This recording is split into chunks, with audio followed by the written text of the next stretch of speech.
Hello everyone, here's a great photography challenge that you could do on the cheap to drastically change the way your photos look using the X100v or actually any camera. The only thing you need to do is buy or order the R72 filter from Hoya. That's this one right there. You can see R72.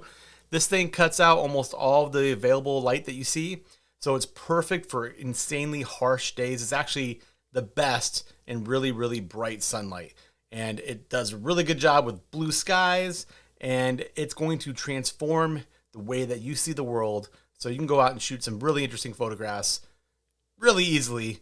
All you gotta do is put the filter on your camera, screw it on there, and you are good to go. So let's go do a harsh light bike ride and take some cool shots with the infrared filter on the X100v.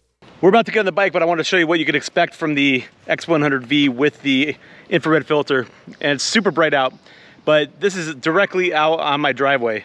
And the sky with the blue and the clouds look pretty cool. And the infrared filter is going to make it look kind of unique, magical. It's going to make the blues go almost black and the whites get brighter and all the greens are going to be super, super white. It's going to be cool.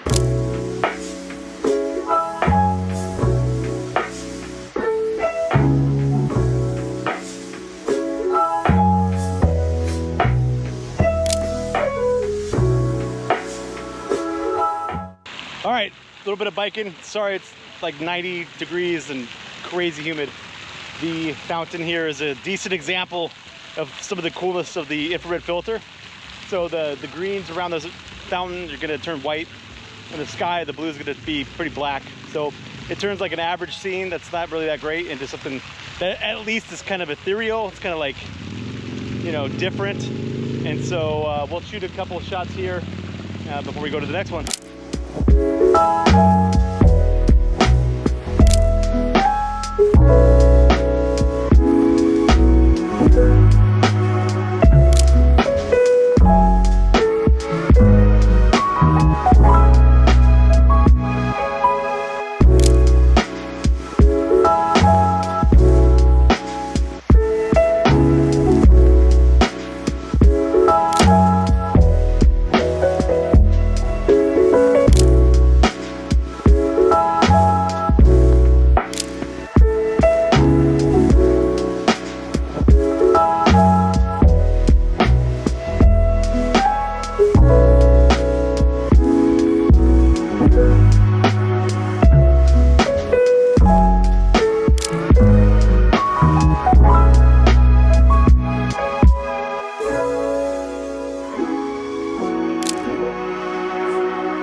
This is one of those scenes that shows you the challenges of using the R72.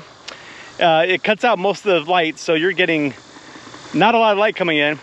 And so my camera's set on f2, and which is the widest that the X100 can go, and then 1/60th of a second on the shutter. And my ISO still has to go into the thousands to get the right exposure. So you're left with, like, you know, a lot more grain, but that's okay in my opinion. Even like in broad daylight, sometimes you're shooting at 12,000 ISO when the cloud cover comes in, depending on what you're trying to get, and you're just gonna have a grainy, really surreal photograph. For me, I like the look of that. You're out shooting something different and something unique, and that's what the R72 brings to the table.